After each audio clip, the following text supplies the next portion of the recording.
What's up everybody, it's your boy Woody Litwick here, coming at you with what Pokemon I will be using in Scarlet and Violet. My opinion will be based on the aesthetics and general impressions or predictions, since they have not revealed stats or possible evolutions and the methods to obtain these Pokemon have not been verified yet.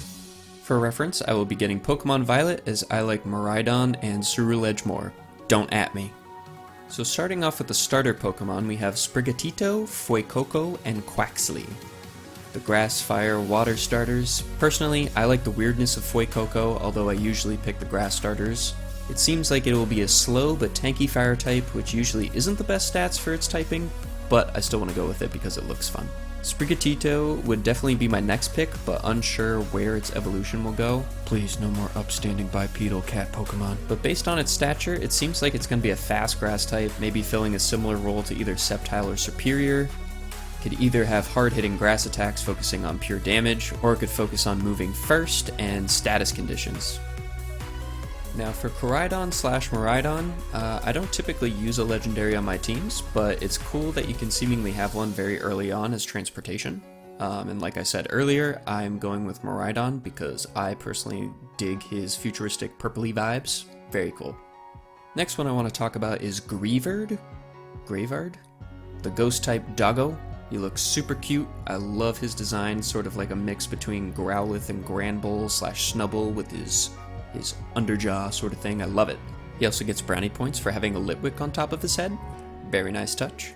But personally, I have another ghost type in mind that I want to use on my team, so I think I will be passing on him. He might make it on my partial team or maybe a secondary team, but right now I think he's very adorable and I would happily give it my life just to play fetch 2 times with him. But like I said, I don't want to double dip into my types that much. You'll see later on. But to entertain the thought, it seems like his base form will evolve into a shaggy, big, spoopy boy, which I very much appreciate. And like I said, I think he'll be kind of like a Granbull, where he might be slower with higher HP and attack. That's my guess, at least. Next up is Bellibolt, an electric-type frog that looks also pretty cute. I won't be using him personally. His face is cute, but something about his overall design just doesn't resonate with me super well. He's kind of got that Palpitoad sort of body shape. His design is either underwhelming to me, or his motifs in his design don't really scream out to me as a must-have on my team. He also seems like he's going to be a slow electric type. I'm not usually a fan of having slower electric types on my team, but I like how his ability Electromorphosis utilizes its presumed slower speed in order to power up his attacks from being attacked first for his electric move. So it's a little gimmicky, but it's worth noting. Next up we have Armarouge, the fire psychic type, looking like Mega Man over here. I won't be using him since I will be getting Pokemon Violet. I like its design, but not as much as Ceruledge. Spoilers. The first Pokemon I will confirm to be on my team is Ceruledge. The Fire Ghost type is a dope type, as you can tell.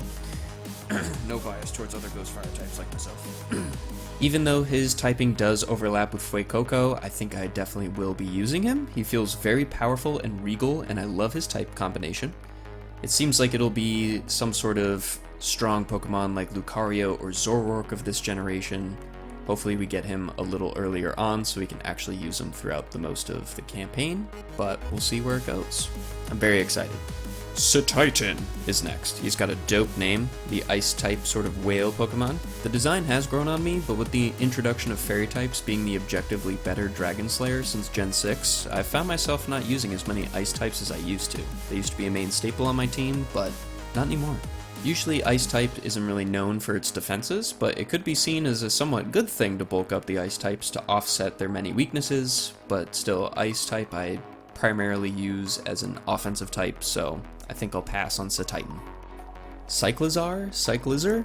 The Dragon Normal type seems like he's just the pre-Evo to the box art legendaries, so I probably won't be using him on my team, for the same reason I won't be using the legendaries on my team. Now for a new evolution of an old Pokemon, Farigiraf, the normal psychic type. I've always wanted an evolution to Girafarig. It's a very underappreciated Pokemon, I think, in my eyes. A lot of Gen 2 Pokemon were just abhorrently weak for no reason. So I'm loving that they're giving him some much due credit with an evolution to boost his stats. So I definitely want to put him on my team and see how he stacks up. He might be kind of similar to Wordeer in Legends Arceus, where it's just Stantler but with boosted stats. The design is really neat, having the tail be the hood and kind of looking like it's eating the main giraffe head. Spooky. Okay, Fido, Fairy type. Seems like it'll be the Lillipup sort of thing of this generation, with a great typing. I may actually use this one early on in my team depending on its evolution or evolutions. It may stay on as a full member or might be a part of a second team. It seems like it would be a cool Pokemon with good physical offense and defense or HP. Definitely partial towards dog-like Pokemon, as you could see from earlier with Greavard. And he looks delicious. Next we have Grafaiai, the poison normal type. It seems like a one-stage Pokemon that may have a niche use, but I probably won't use it personally. I really like his design, but it seems similar to like an Apom or Smeargle, where it probably doesn't evolve and its stats are probably going to fall off in the later half of the game. Next we have Cloth, the big crabby rock type Pokemon. I love his goofy design with his googly eyes, but I probably won't use him. I'm just not a fan of pure rock type personally.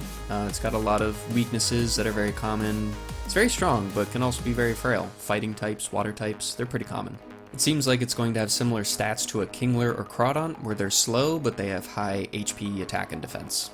Next up on the list, we got Lechonk, with the greatest name out of all the Pokemon we've seen so far. Normal type. I will definitely use him, at least until the mid-game. It seems like it's going to be the region rodent, quote-unquote. It's definitely got the Rattata of this generation vibes, but I like that it's expanding the trope to more than just feeble-looking Pokemon like Furret and Zigzagoon, even though those are also great Pokemon. I just hope that, unlike with most of the regional rat Pokemon, this one can actually stay on my team throughout the entirety of the game and have its stats not fall off midway through. Next we have the new regional variant of Paldean Wooper, Poison Ground type. I really like that type combination. In the latest trailer you can also see regular Wooper, so maybe there's an exclusive evolution to this variant, kind of like Meowth. If so, I would definitely give it a chance. Poison Ground is more appealing than Grafaiai's Poison Normal to me personally. It has more stab coverage and it's just overall a more interesting type to me. I would keep this on my team mostly because I'm curious to see if it gets a new evolution and what that evolution looks like. If it's just going to be a purple Quagsire or if it's going to be a branched evolution, kind of like Galarian Zigzagoon, where it gets a third stage potentially and just ups the ante. I guess we'll find out. But yes, I'm definitely having Paldean Wooper on my team, for sure. Wiglet's next, the water type, definitely not Diglett of this generation. I assume it will probably have similar stats, being as fast and frail as regular Diglett. I like my water types to either be balanced though, or more towards the tanky side to make use of their more defensive typing, so I'm curious if it evolves or not. I'll see if I keep it on a team. I'll try them out for sure. Next up is the Electric Pikachu clone, Pawmi. I never used them and will continue that trend for Gen 9, I believe. I wish they just made them more useful or powerful.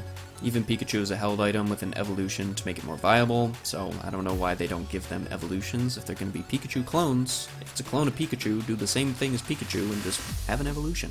Make it stronger. They just have two smallest stats, and they have a cute face and a gimmick, but they never really make it on most endgame teams for me. Let me know in the comments if I'm wrong and you guys have used Pikachu clones before all the way through in a playthrough. I'd be very curious. I feel like I've only ever used a Pikachu clone on a challenge run. The only exception to this is the GOAT of Pachirisu, who won Worlds in 2014. And then finally, last but certainly not least of the new Pokemon that we've seen as of this recording, Smoliv, the grass normal type. I love his design and I'm curious to see its evolution or evolutions. Based on the size and its early availability, it probably won't have the stats to make to the end of the game, but with its evolutions, I could be wrong. It could be an oddish sort of Bellsprout line where it has 3 evolutions, probably through a Leaf Stone, and hopefully it's got at least one strong attacking stat. But he's just so cute. I need an excuse to use him, so I'll try him out. So that pretty much wraps up the new Pokemon, or new evolutions to old Pokemon that we've seen so far. But I quickly do want to touch on returning Pokemon that we've seen from the trailers up to mid-October. I won't list them all, but many classic Pokemon, as well as Hisuian/Gen 4 Pokemon will be returning as well. Some of the standouts to me are classics like Pikachu and Meowth again, Go-Goat, which I believe hasn't been in a regional deck since Gen 6, its debut generation, which is kind of a big deal, I think. I feel like Go-Goat is kind of an underdog in a lot of people's minds, so hopefully it gets more love. There's also Larvitar line and Bagon lines, which probably version exclusives? We'll see. And then other great design Pokemon like Scizor, Weavile, and Hisuian Zoroark to tie in the space-time dimension distortions from Legends Arceus. Love it.